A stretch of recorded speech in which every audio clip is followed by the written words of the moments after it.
কি ভয় লাগছে? আর কিন্তু মাত্র 10 দিন বাকি। তবে ভয় পাওয়ার কিছুই নেই, কারণ আজ নিয়ে এসেছি তোমাদের ক্লাস 12 সেমিস্টার 4-এর যাবতীয় 2 নম্বরের প্রশ্ন উত্তর। এর বাইরে কিছুই আসবে না। যদি ভিডিওটা ভালো লেগে থাকে তাহলে লাইক, শেয়ার, সাবস্ক্রাইব করতে ভুলো না যেন।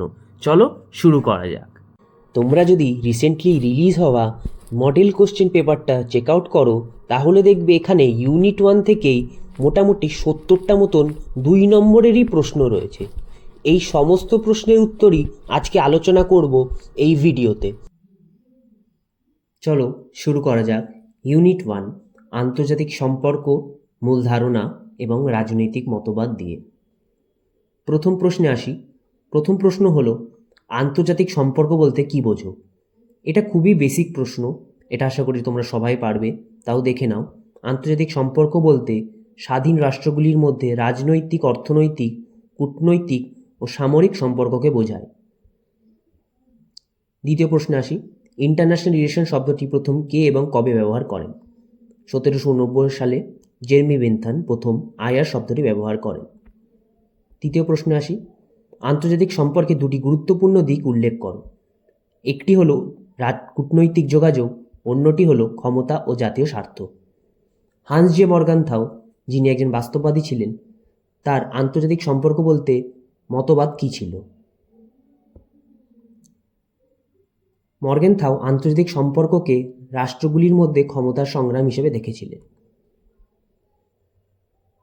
কবে এবং কী প্রেক্ষাপটে আন্তর্জাতিক সম্পর্ক চর্চার সূচনা হয়? প্রথম বিশ্বযুদ্ধের পর আন্তর্জাতিক সম্পর্ক চর্চার সূচনা হয়। কেন হয়?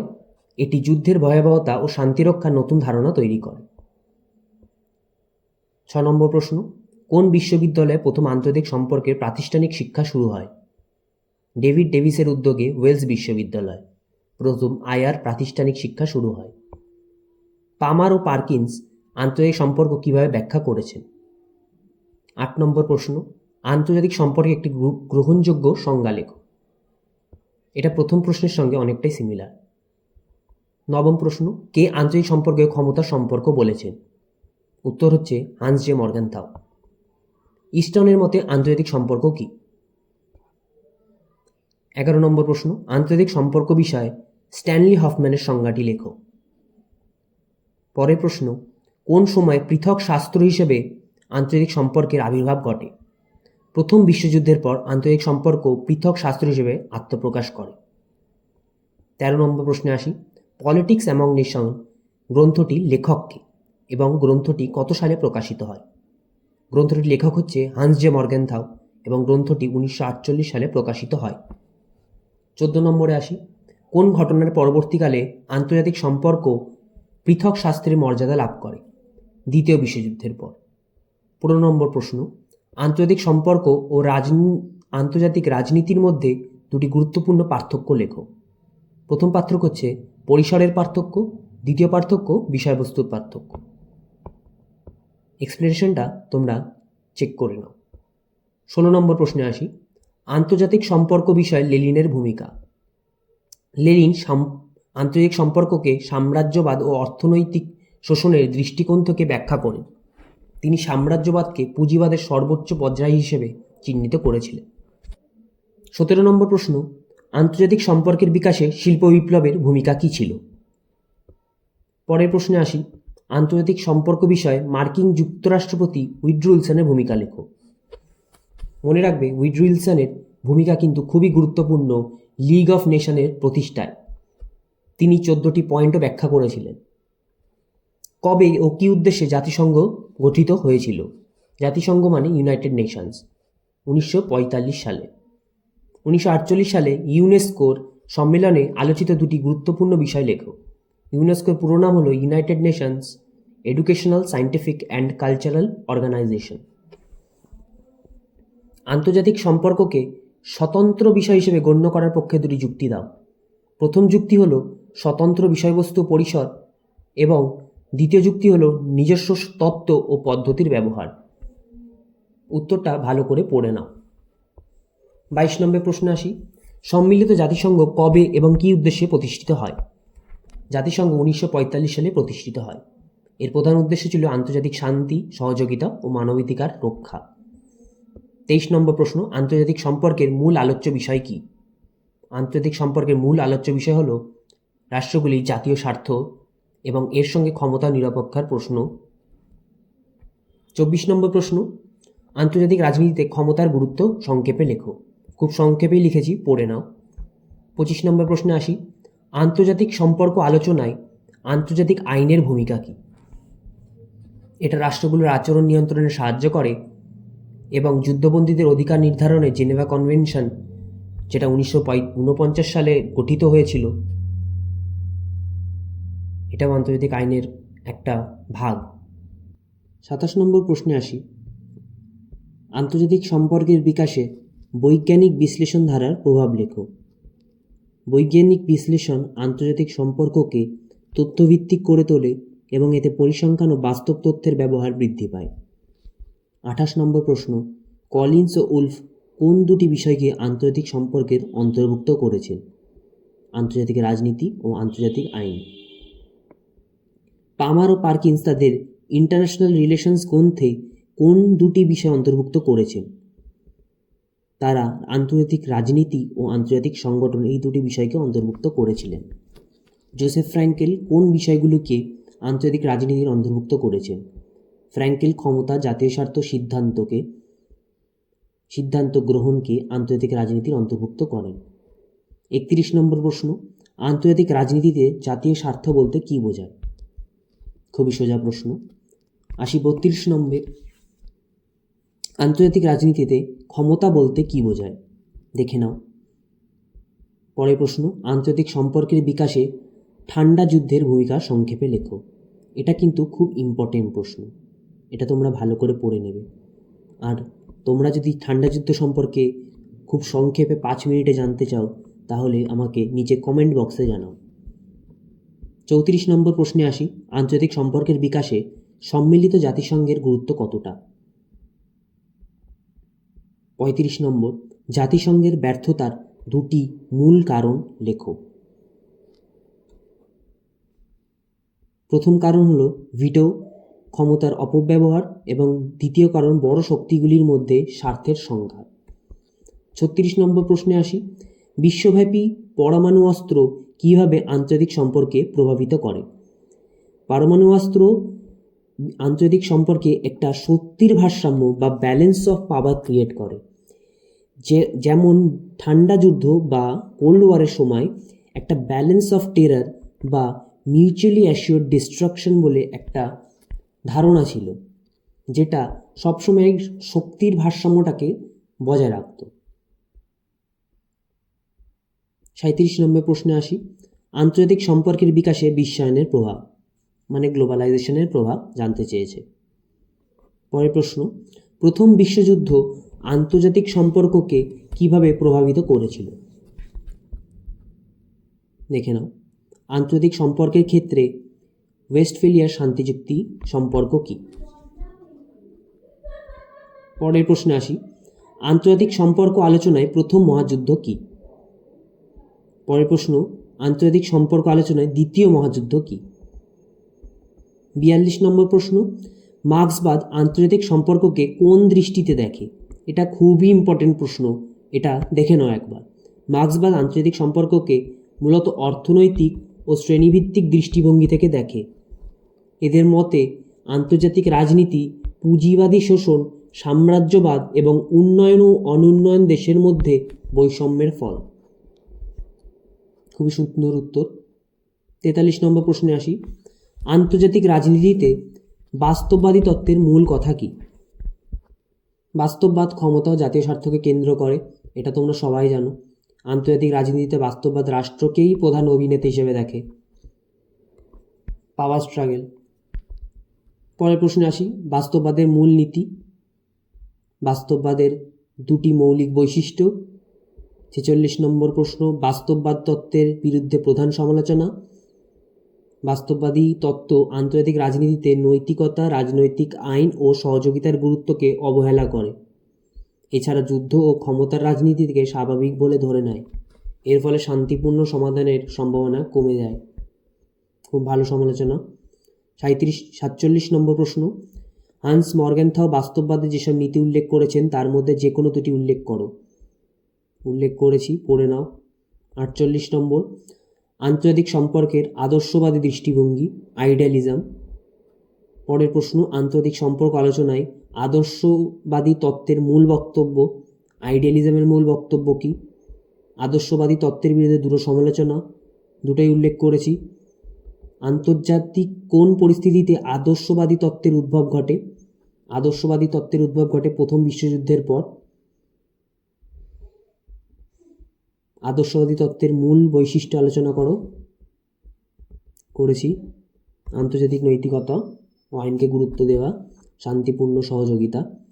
53 নম্বর প্রশ্ন, আদর্শবাদী তত্ত্বের দুটি মূল নীতি, সম্মিলিত নিরাপত্তা, কালেকটিভ সিকিউরিটি, ইন্টারন্যাশনাল কোঅপারেশন বা আন্তর্জাতিক সহযোগিতা। 54 নম্বর, আদর্শবাদী তত্ত্বের ক্ষেত্রে প্রাক্তন মার্কিন রাষ্ট্রপতি উইড্রো উইলসনের অবদান আগেই মেনশন করা আছে। আন্তর্জাতিক সম্পর্ক আলোচনায় উদারনীতিবাদের মূল বক্তব্য, লিবারালিজমের মূল বক্তব্য কী? উদারনীতিবাদ মানবাধিকারের ধারণাকে কীভাবে ব্যাখ্যা করে? আন্তর্জাতিক সম্পর্ক আলোচনায় উদারনীতিবাদের দুটি গুরুত্বপূর্ণ বৈশিষ্ট্য, উদারনীতিবাদের দুটি সীমাবদ্ধতা। আন্তর্জাতিক সম্পর্ক আলোচনায় মার্ক্সবাদী তত্ত্বের মূল বক্তব্য কী ছিল? আন্তর্জাতিক সম্পর্ক বিষয়ে মার্ক্সবাদী তত্ত্বের দুটি বৈশিষ্ট্য, অর্থনৈতিক নির্ধারণবাদ এবং শ্রেণীভিত্তিক বিশ্লেষণ। 61 নম্বর প্রশ্ন, মার্ক্সবাদী দৃষ্টিতে শ্রেণী সংগ্রাম বলতে কী বোঝো? Have versus have not. 62 নম্বর প্রশ্ন, আন্তর্জাতিক সম্পর্ক চর্চায় মার্ক্সবাদী তত্ত্বের বিরুদ্ধে দুটি সমালোচনা, রাজনৈতিক ও কূটনৈতিক বিষয়ে কম গুরুত্ব দেওয়া, অর্থনৈতিক নির্ধারণবাদ অতিরঞ্জিত করে দেখানো। 63 নম্বর প্রশ্ন, আন্তর্জাতিক চর্চায় মার্ক্সবাদী তত্ত্বের দুটি অবদান লেখো, সাম্রাজ্যবাদ বিশ্লেষণ এবং উন্নয়নশীল দেশের সমস্যা বোঝানো, ডেভেলপিং কান্ট্রিজ। আন্তর্জাতিক সম্পর্ক আলোচনায় মার্ক্সবাদী তত্ত্ব বলতে কী বোঝো? পরের প্রশ্নে আসি, মার্ক্সবাদীদের মতে কিভাবে বিশ্বশান্তি সম্ভব? মার্ক্সবাদীদের মতে শ্রেণীহীন সমাজ প্রতিষ্ঠার মাধ্যমেই বিশ্বশান্তি সম্ভব, শোষণ ও সাম্রাজ্যবাদ অবসানই শান্তির একমাত্র পথ। 66 নম্বর প্রশ্নে আসি, আন্তর্জাতিক সম্পর্ক আলোচনায় মার্ক্সীয় তত্ত্বের যে নতুন তাত্ত্বিক ধারা গড়ে উঠেছে তার মধ্যে যে কোনো দুটি ধারার উল্লেখ করো।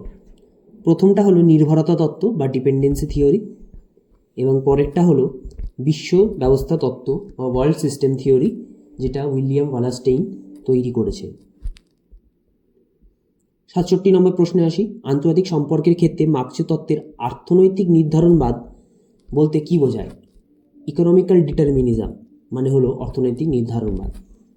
তোমাদের ইংলিশ টার্মটা জেনে রাখা ভালো, কারণ হায়ার স্টাডিজে গিয়ে তোমাদের এটা খুবই কাজে লাগবে।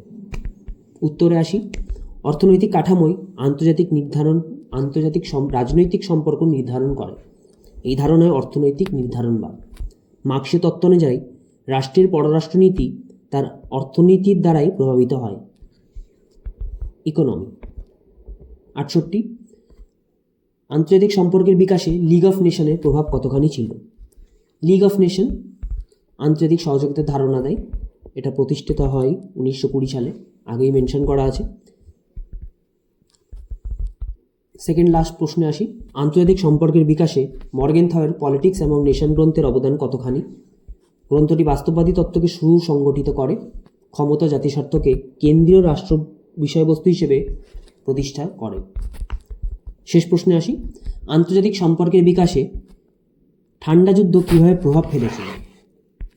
ঠান্ডা যুদ্ধ আন্তর্জাতিক সম্পর্ককে দ্বিধা বিভক্ত করেছিল, যেটাকে বলে পোলারাইজড করেছিল। একটা পোলারে ছিল ইউএসএ আর একটা পোলারে ছিল ইউএসএসআর। এই সময়ে শক্তির ভারসাম্য, জোট নীতি, ন্যাটো বা ওয়ার্সো প্যাক্ট এবং পরমাণু প্রতিরোধ নীতির বিকাশ ঘটে, যা আন্তর্জাতিক সম্পর্ক অধ্যয়নকে আরও গুরুত্বপূর্ণ করে তোলে। তোমাদের এখানে ইউনিট 1-এর সমস্ত প্রশ্ন আলোচনা করা হলো, দেখে নাও। কোনো প্রশ্ন যদি বাকি থাকে কোনো প্রশ্ন যদি মনে হয় যে বুঝতে পারোনি কমেন্ট বক্সে জানাও। এবার আসি unit two major regional organization. প্রথম, এখানে প্রশ্নের সংখ্যা খুবই কম, তো শুরু করা যাক তাড়াতাড়ি। প্রথম প্রশ্নে আসি, কোন চুক্তির মাধ্যমে ইউরোপীয় ইউনিয়ন গঠন করা হয়?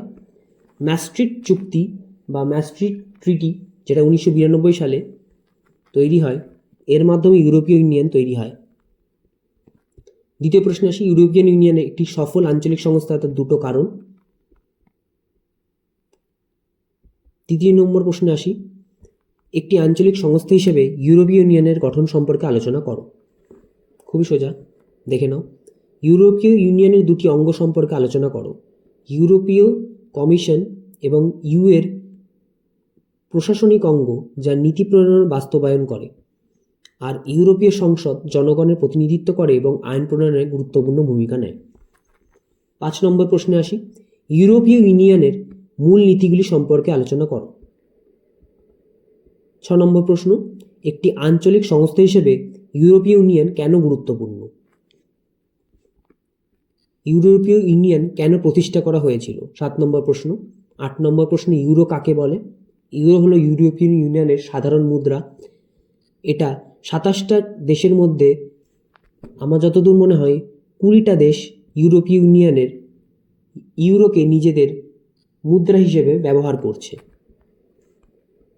9 নম্বর প্রশ্নে আসি, ইউরোপীয় ইউনিয়নের অর্থ কী? ইউরোপীয় ইউনিয়ন হলো ইউরোপের বিভিন্ন রাষ্ট্রের রাজনৈতিক ও অর্থনৈতিক ঐক্যবদ্ধ সংগঠন। এর মাধ্যমে এরা সদস্য রাষ্ট্রগুলো যৌথভাবে নীতি ও সিদ্ধান্ত গ্রহণ করে। রিজিম বলতে কি বোঝায়? 11 নম্বর প্রশ্ন, আঞ্চলিক সংস্থা সার্কের গঠনের দুটি উদ্দেশ্য লেখো। খুবই সোজা। সার্কের দুটো দুর্বলতা, প্রথমটা হলো ভারত পাকিস্তান সমস্যা, দ্বিতীয়টা হলো সিদ্ধান্ত গ্রহণ ও বাস্তবায়নে কার্যকর উদ্যোগের অভাব। সার্কের পুরো নাম কি? তোমরা যারা জানো তারা কমেন্ট বক্সে মেনশন করো। সার্ক কবে গঠিত হয়? তার সদর দপ্তর কোথায় অবস্থিত? 1985 সালে তৈরি হয়। সদর দপ্তর কাঠমান্ডু, নেপাল অবস্থিত। সার্কের দুটি কার্যাবলী উল্লেখ করো। সার্ক ও আসিয়ানের মধ্যে দুটি পার্থক্য লেখো। সার্ক বলতে কি বোঝায়? কোন শীর্ষ সম্মেলনে এই চুক্তি স্বাক্ষরিত হয়? 18 নম্বর প্রশ্ন, 2011 খ্রিস্টাব্দের সার্ক সম্মেলনে গৃহীত দ্বীপকণ্ঠ কর্মসূচির বর্ণনা দাও। 19 নম্বর প্রশ্ন, বর্তমানে সার্কের নিষ্ক্রিয়তার দুটি কারণ লেখো। এটা কিন্তু খুব ইম্পর্টেন্ট প্রশ্ন, পড়ে নাও। 20 নম্বর প্রশ্ন, কোন ঘোষণাপত্রের মাধ্যমে আসিয়ান গঠিত হয়? 1967 সালে ব্যাংকক ঘোষণার মাধ্যমে আসিয়ান গঠিত হয়। কেন আসিয়ানের প্রতিষ্ঠা করা হয়েছিল? কারণটা পড়ে নাও। আসিয়ান কোন দেশগুলির আঞ্চলিক সংগঠন? সেটাও দেখে নাও। আসিয়ানের পুরো নাম যদি তোমরা জানো তাহলে এই প্রশ্নের উত্তরটা তোমাদের কাছে খুবই সোজা। আসিয়ানের দুটি উদ্দেশ্যের উল্লেখ করো। প্রথমত, সদস্য দেশগুলির অর্থনৈতিক প্রবৃদ্ধি ত্বরান্বিত করা। দ্বিতীয় হচ্ছে আঞ্চলিক শান্তি ও নিরাপত্তা বজায় রাখা। আসিয়ানের দুটি নীতির বর্ণনা দাও। আসিয়ান মুক্ত বাণিজ্য চুক্তি সম্পর্কে আলোচনা করো, যেটাকে আফটা বলা হয়। ASEAN free trade agreement. ASEAN 10 বলতে কি বোঝায়? আসিয়ান দৃষ্টিভঙ্গি 2020 বলতে কি বোঝায়? আলোচনা করেছি সংক্ষেপে, দেখে নাও। আসিয়ান অর্থনৈতিক কমিউনিটির দুটি কার্যাবলী উল্লেখ করো। 29 নম্বর প্রশ্ন, কবে এবং কোন নীতির মাধ্যমে ভারতের সঙ্গে আসিয়ানের সম্পর্ক স্থাপিত হয়? 1991 সালে ভারতের লুক ইস্ট পলিসির মাধ্যমে আসিয়ানের সম্পর্ক স্থাপিত হয়। অ্যাক্ট ইস্ট পলিসি আমাদের প্রধানমন্ত্রী নরেন্দ্র মোদী 2014 সালে তৈরি করেন। শেষ প্রশ্নে আসি, আসিয়ান ভারতের জন্য একটি গুরুত্বপূর্ণ আঞ্চলিক সংস্থা। এই বক্তব্যের দুটি দিক উল্লেখ করো। প্রথমত, আসিয়ান ভারতের বাণিজ্য ও বিনিয়োগ বৃদ্ধিতে গুরুত্বপূর্ণ ভূমিকা নেয়, এবং দ্বিতীয়ত, পূর্ব ও দক্ষিণ পূর্ব এশিয়ায় ভারতের কৌশলগত প্রভাব বিস্তারে সাহায্য করে। এছাড়া নিরাপত্তা ও সামুদ্রিক সহযোগিতাও জোরদার হয়। এখানে আমি তোমাদের মোটামুটি 100টা প্রশ্ন আলোচনা করলাম, এর মধ্যে তোমরা প্রায় সবই কমন পেয়ে যাবে। পরবর্তী ভিডিওতে আমি তোমাদের ইউনিট 3, 4, 5 আর 6 আলোচনা করব। যদি ভিডিওটা ভালো লেগে থাকে তাহলে লাইক, সাবস্ক্রাইব করতে ভুলো না। আর সবাই পড়াশুনো করো, আর মাত্র 10 দিন বাকি। টেলিগ্রাম চ্যানেলে এই পিডিএফ দুটো আপলোড করে দেবো, তোমরা চাইলে ওখান থেকে অ্যাক্সেস করতে পারো। ধন্যবাদ।